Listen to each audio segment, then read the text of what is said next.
بسم اللہ الرحمن الرحیم۔ السلام علیکم۔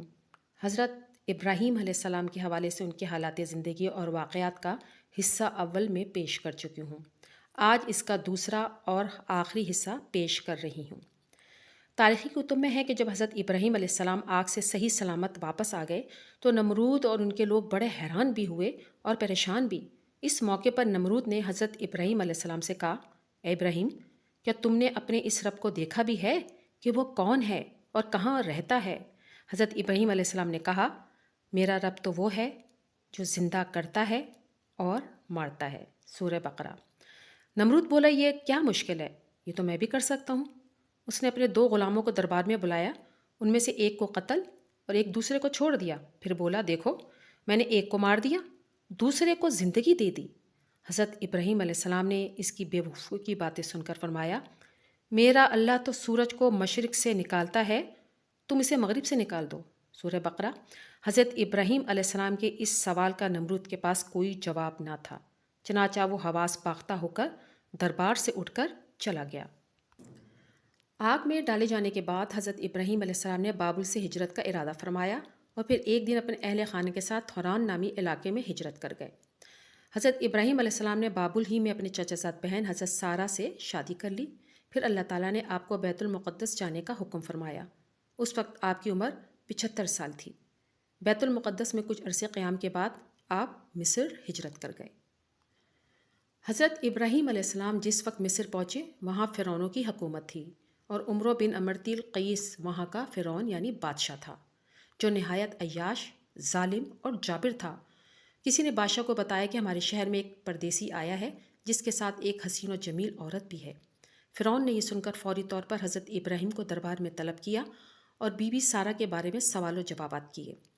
حضرت سارہ اللہ کی برگزیدہ بندی تھیں، انہیں اپنے اللہ پر بڑا یقین تھا، چنانچہ وہ طلب کرنے پر بادشاہ کے پاس تشریف لے گئیں۔ بادشاہ نے جب انہیں دیکھا تو خود پر قابو نہ رکھ سکا اور برے ارادے سے انہیں پکڑنے کے لیے آگے بڑھا۔ حضرت سارہ اس وقت اپنے رب سے دعا میں مصروف تھیں۔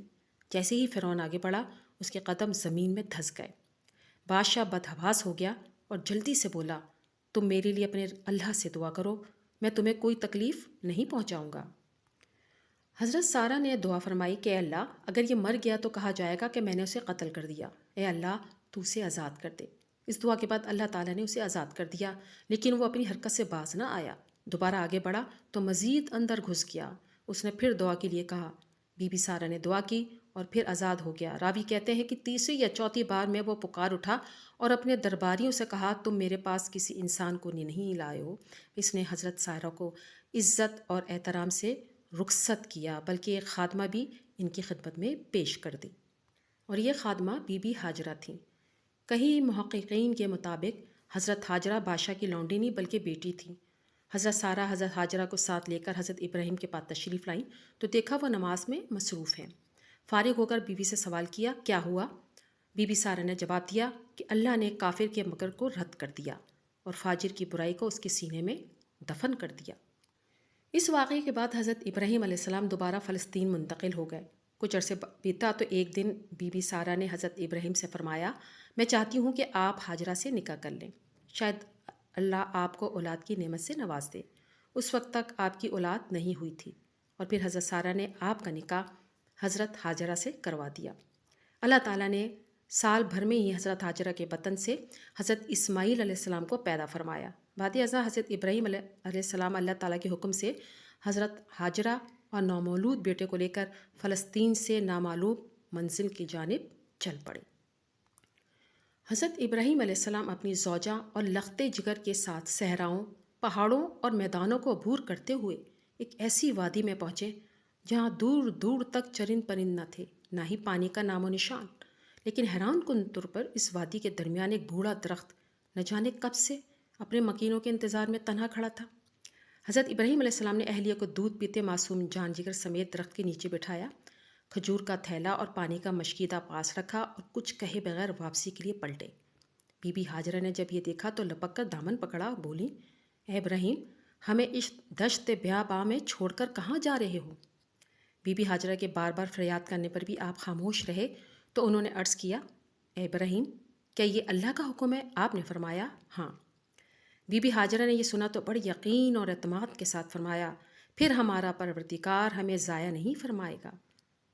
حضرت ابراہیم علیہ السلام آگے بڑھ گئے، لیکن الفت پدری کے تحت مجبور ہو کر ایک ٹیلے کی اوٹ میں پہنچ گئے، جہاں سے حضرت ہاجرہ ان کو نہ دیکھ سکتی تھیں، اور پھر باری تعالیٰ کے حضور دعا کے لیے ہاتھ اٹھا لیے۔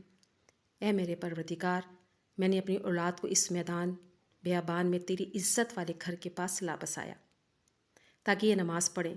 تو لوگوں کے دلوں کو ایسا کر دے کہ ان کی طرف جھکے رہیں، اور ان کو میووں سے روزی دے تاکہ تیرا شکر کریں۔ سورہ ابراہیم آیت نمبر 37۔ پھر حضرت ابراہیم علیہ السلام وہاں سے واپس پلٹ گئے۔ حضرت ہاجرہ پر اللہ کی رحمت سایہ فگن تھی۔ ابھی زیادہ راہ ختم ہی ہوا تھا کہ اللہ تعالیٰ نے معصوم اسماعیل کے قدموں تلے آب زمزم جاری کر دیا۔ حضرت عبداللہ بن عباس رضی اللہ تعالیٰ عنہ سے مروی ہے کہ نبی کریم صلی اللہ علیہ وآلہ وسلم نے فرمایا، اللہ پاک حضرت اسماعیل کی والدہ پر رحم فرمائے، اگر وہ پانی سے چلو نہ بھرتی، اسے بہنے دیتی تو وہ ایک بہتے ہوئے چشمے کی صورت اختیار کر لیتا۔ یہ بخاری شریف میں۔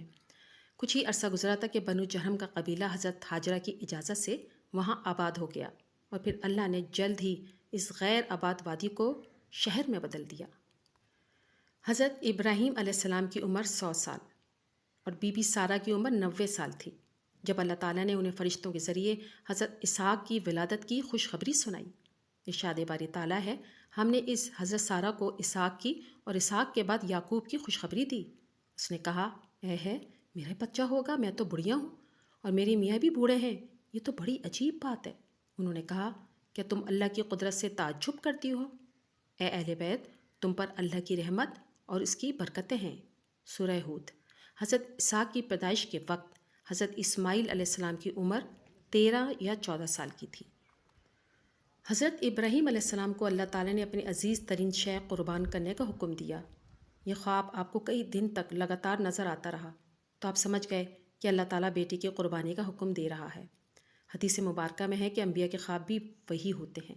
چنانچہ آپ نے مکہ جانے کا قصد فرمایا اور صاحبزادے کو اپنا خواب سنایا۔ اللہ تعالیٰ قرآن کریم میں ارشاد فرماتے ہیں، اور جب ان کے ساتھ دوڑنے کی عمر کو پہنچا تو ابراہیم نے کہا، بیٹا میں خواب میں دیکھتا ہوں کہ گویا تم کو ذبح کر رہا ہوں، تو تم سوچو تمہارا کیا حال ہے؟ انہوں نے کہا، ابا جان جو آپ کا حکم ہو وہی کیجیے، اللہ نے چاہا تو آپ مجھے صابرین میں سے پائیں گے۔ جب دونوں نے حکم مان لیا اور باپ نے بیٹے کو ماتھے کے بل لٹا دیا تو ہم نے ان کو پکارا، اے ابراہیم تم نے خواب سچا کر دکھایا، ہم نیکوکاروں کو ایسا ہی بدلہ دیا کرتے ہیں۔ بلا شبہ یہ سری آزمائش تھی، اور ہم نے ایک بڑی قربانی کو ان کا فدیہ بنا دیا، اور پیچھے آنے والوں میں ابراہیم کا ذکر خیر چھوڑ دیا کہ ابراہیم پر سلام ہو، نیکوکاروں کو ہم ایسا ہی بدلہ دیا کرتے ہیں۔ سورہ صفات۔ حضرت ابراہیم کی قربانی بارگاہ خداوندی میں مقبول ہو گئی، اور ان کی سعادت مندی اور فرمردار بیٹے کی جگہ جنت سے بڑی آنکھوں اور سفید رنگ کا ایک خوبصورت مینڈا ذبح ہوا۔ اللہ نے اس عظیم قربانی کو رہتی دنیا تک کے لیے جاری کر دیا۔ حضرت اسماعیل علیہ السلام کو خراج تحسین پیش کرتے ہوئے علامہ اقبال نے فرمایا، یہ فیضان نظر تھا یا کہ مکتب کی کرامت تھی، سکھائے کس نے اسماعیل کو آداب فرزندی۔ حضرت اسماعیل علیہ السلام کی عمر 15 سال تھی کہ آپ کی والدہ دنیا کی عظیم ترین صابر اور شاکر خاتون بی بی ہاجرہ اس دنیا سے رخصت ہو گئی۔ حضرت اسماعیل کو والدہ سے بچھڑنے کا بڑا غم تھا، بلکہ پورا قبیلہ سوگ میں ڈوبا ہوا تھا۔ بنو جہم کے لوگوں نے حضرت ہاجرہ کو آب زمزم کے چشمے کے قریب ہی دفن کر دیا۔ اب حضرت اسماعیل علیہ السلام اکیلے رہ گئے تھے، چنانچہ قبیلے کے لوگوں نے آپ کی شادی عمارہ نامی خاتون سے کر دی۔ ادھر حضرت ابراہیم علیہ السلام کو اہلیہ اور صاحبزادے کی یاد ستائی تو مکہ تشریف لے آئے۔ صاحبزادے کے گھر کا دروازہ کھٹکھٹایا۔ حضرت اسماعیل گھر پہ نہ تھے۔ ان کی اہلیہ کی سرد موری اور نامناسب رویے کے بنا پر گھر کی چوکٹ تبدیل کرنے کا مشورہ دے کر چلے گئے۔ حضرت اسماعیل علیہ السلام گھر آئے اور والد کا پیغام ملا تو اہلیہ کو طلاق دے دی۔ کچھ عرصے بعد حضرت ابراہیم پھر تشریف لائے۔ اس مرتبہ بھی حضرت اسماعیل گھر پہ موجود نہ تھے۔ دروازہ کھٹکھٹایا تو اہلیہ نے دروازہ کھولا۔ یہ بنو جرہم کے سردار مزاز بن عمرو کی صاحبزادی تھیں۔ انہوں نے حضرت ابراہیم کو نہایت عزت اور احترام کے ساتھ گھر کے اندر بلایا، ان کی خاطر مدارات کی، ان کے ہر سوال کے جواب میں اللہ کا شکر ادا کیا۔ حضرت ابراہیم بہت خوش ہوئے اور فرمایا، اسماعیل آئے تو کہنا تیرے گھر کی چوکٹ بہت اچھی ہے، اسے تبدیل نہ کرنا۔ اب اللہ تعالیٰ نے حضرت ابراہیم علیہ السلام کو حکم دیا کہ میرے گھر کی تعمیر کرو، چنانچہ ایک بار پھر حضرت ابراہیم مکہ تشریف لائے۔ حضرت اسماعیل کو ساتھ لیا اور حضرت جبرائیل کی نشاندہی اور مدد سے بیت اللہ شریف کی تعمیر شروع کر دی۔ حضرت اسماعیل علیہ السلام پتھر اور مٹی کا گارا دیے جاتے تھے۔ قرآن پاک میں ہے کہ جب ابراہیم اور اسماعیل بیت اللہ کی بنیادیں اونچی کر رہے تھے تو دعا بھی کرتے جا رہے تھے کہ اے ہمارے پروردگار، ہم سے یہ خدمت قبول فرما، بے شک تو سننے والا اور جاننے والا ہے۔ سورہ بقرہ۔ جب دیواریں اونچی ہو گئیں تو انہیں مزید اونچا کرنے کے لیے حضرت اسماعیل حضرت جبرائیل علیہ السلام کی نشاندہی پر ایک پتھر لے آئے، جس پر چڑھ کر حضرت ابراہیم کعبے کی دیواریں بلند کرنے لگے۔ یہ پتھر خود کار زینے کی طرح اوپر نیچے اور دائیں بائیں حرکت کرتا۔ جنت کے اس پتھر پر حضرت ابراہیم کے قدموں کے نشان آج بھی موجود ہیں۔ پہلے یہ پتھر ملتزم اور حجر اسود کے درمیان کعبہ شریف کے دیوار سے منسلک تھا۔ پھر حضرت عمر فاروق رضی اللہ تعالیٰ عنہ نے اپنے دور خلافت میں اسے وہاں سے اٹھا کر موجودہ جگہ پر نصب فرما دیا۔ کعبۃ اللہ کی تعمیر کے بعد حضرت جبرائیل علیہ السلام کی نشاندہی پر حضرت اسماعیل جبل ابو قیس گئے، جس کی آغوش میں جنت کا اور یاقوت حجر اسود محفوظ تھا۔ اسے حضرت ابراہیم نے کعبہ شریف کے جنوبی کونے میں نصب فرما دیا۔ ترمذی شریف کی ایک حدیث میں کہ نبی کریم صلی اللہ علیہ وآلہ وسلم نے فرمایا، حجر اسود جنت سے آیا ہوا پتھر ہے، یہ دودھ سے زیادہ سفید تھا، بنی آدم کے گناہوں نے اسے سیاہ کر دیا۔ بیت اللہ شریف کی تعمیر سے فارغ ہونے کے بعد اللہ تعالیٰ نے حکم دیا، لوگوں میں حج کا اعلان کر دو۔ یہ اللہ تعالیٰ کی قدرت ہے کہ مکے کے ایک پہاڑ کی چوٹی سے بلند ہونے والی یہ صدائے دل نواز دنیا کے کونے کونے تک پہنچ گئی۔ کرۂ ارض و سما پر ہر زیرو نے اسے سن لیا۔ اللہ تعالیٰ نے حضرت ابراہیم علیہ السلام کو خلیل اللہ کو 2 عظیم فرزند عطا فرمائے اور دونوں کو نبوت سے سرفراز فرمایا۔ ایک حضرت اسماعیل جو حضرت ہاجرہ کے بطن سے پیدا ہوئے اور دوسرے حضرت اسحاق جو حضرت سارہ کے بطن سے پیدا ہوئے۔ حضرت اسماعیل کی نسل سے عرب کے تمام قبائل وجود میں آئے۔ آپ کی اولاد میں سے امام الانبیاء، آقائے دو جہاں، خاتم النبیین نبی کریم صلی اللہ علیہ وآلہ وسلم دنیا میں نورگ افروز ہوئے، جبکہ حضرت اسحاق سے حضرت یعقوب علیہ السلام پیدا ہوئے، جنہیں اسرائیل بھی کہا جاتا ہے، اس لیے ان کی نسل کو بنی اسرائیل کہتے ہیں۔ بنی اسرائیل میں جو انبیاء دنیا میں مبعوث ہوئے ان کی تعداد بہت زیادہ ہے، تاہم بنی اسرائیل میں نبوت کا سلسلہ حضرت عیسیٰ علیہ السلام پر ختم ہوا۔ حضرت ابراہیم علیہ السلام کائنات کی تخلیق پر غور و فکر کرتے ان کی اصلیت معلوم کرنے کی جستجو میں رہا کرتے تھے۔ ایک دن اللہ تعالیٰ سے عرض کیا، اے معبود حقیقی، میں یہ دیکھنا چاہتا ہوں کہ تو مردوں کو کس طرح زندہ کرے گا۔ قرآن پاک میں اس واقعے کا یوں ذکر کیا گیا، اور جب ابراہیم نے اللہ سے کہا، اے پروردگار، مجھے دکھا کہ تو مردوں کو کیسا زندہ کرے گا، اللہ تعالیٰ نے فرمایا، کیا تم نے اس بات کو باور نہیں کیا؟ انہوں نے کہا، کیوں نہیں، لیکن میں دیکھنا اس لیے چاہتا ہوں کہ میرا دل اطمینان کامل حاصل کر لے۔ اللہ نے فرمایا، 4 پرندے پکڑ کر اپنے پاس منگواؤ اور ٹکڑے ٹکڑے کر دو، پھر ان کا ایک ایک ٹکڑا ہر ایک پہاڑ پر رکھ دو، پھر ان کو بلاؤ، وہ تمہارے پاس دوڑتے چلے آئیں گے، اور جان رکھو کہ اللہ غالب اور صاحب حکمت ہے۔ سورہ بقرہ۔ چنانچہ اللہ تعالیٰ کے حکم سے 4 پہاڑوں پر رکھے ہوئے پرندوں کے مختلف اعضاء ان کی طرف آتے رہے اور جڑتے رہے، یہاں تک کہ ان کے بدن کے تمام اجزاء آپس میں جڑ گئے، ان پہ پہلی کی طرح پر آ گئے اور وہ زندہ ہو کر اڑ گئے۔ نمرود کا حشر۔ روایت میں ہے کہ اللہ تعالیٰ نے متکبر اور جابر نمرود اور اس کے لشکر کو تباہ برباد کرنے کے لیے مچھروں کے ایک غول کو بھیجا۔ زہریلے مچھروں کے ایک بڑے لشکر نے نمرود کی فوج پر حملہ کر دیا اور انہیں بے جان ہڈیوں کے ڈھانچوں میں تبدیل کر دیا۔ انہی میں سے ایک مچھر بادشاہ نمرود کی ناک کے اندر گھس گیا اور اسے عذاب الہی کا مزہ چکاتا رہا۔ نمرود جب تکلیف کی شدت سے بہت زیادہ تڑپتا تو اس کے مغرور سر پر جوتوں کی بارش کی جاتی۔ سر پر جوتے پڑنے سے مچھر کچھ دیر کے لیے رکتا، جس کی وجہ سے تکلیف میں وہ وقتی طور پر کمی آ جاتی، لیکن کچھ ہی دیر بعد تکلیف میں پھر اضافہ ہو جاتا۔ پھر ایک طویل مدت بعد وہی چھوٹا سا مچھر اس کی دنیا سے نیست و نابود ہونے کی وجہ بنا۔ یہ دنیا کے سب سے زیادہ طاقتور اور خدائی کے دعوے دار کی موت دنیا کی انتہائی حقیر اور کمزور چیز سے کروا کر اللہ تعالیٰ نے رہتی دنیا تک کے متکبر اور مغرور انسانوں کو سبق دے دیا کہ پروردگار کی فراہم کردہ نعمتوں پر غرور تکبر کرنا، دوسروں کو حقیر سمجھنا اللہ تعالیٰ کو سخت ناپسند ہے۔ حضرت ابراہیم علیہ السلام کی اہلیہ حضرت سارہ کا انتقال 127 برس کی عمر میں ہوا۔ حضرت ابراہیم نے ان کی تدفین سرزمین کنعان کی بستی ہیبرون میں کی۔ انتقال کے بعد حضرت ابراہیم علیہ السلام کی عمر کتابوں میں 175 سال تحریر ہے۔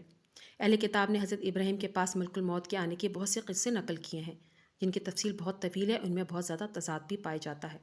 ایک قول کے مطابق آپ کی وفات اچانک ہوئی اور آپ کے دونوں پیغمبر بیٹوں حضرت اسماعیل علیہ السلام اور حضرت اسحاق علیہ السلام نے آپ کو اپنی والدہ حضرت سارہ کے پہلو میں بستی ہیبرون یعنی الخلیل میں دفن کیا۔ روایت میں ہے کہ حضرت ابراہیم خلیل اللہ، حضرت اسحاق، حضرت یعقوب کے تینوں نبیوں کے قبور مبارکہ اس عمارت میں ہیں جسے حضرت سلیمان بن داؤد علیہ السلام نے تعمیر فرمایا تھا۔ امید کرتی ہوں آج کی ویڈیو آپ کو پسند آئی ہوگی۔ ویڈیو اچھی لگے تو لائک کیجیے اور ثواب کی نیت سے اپنے دوستوں کو شیئر ضرور کیجیے۔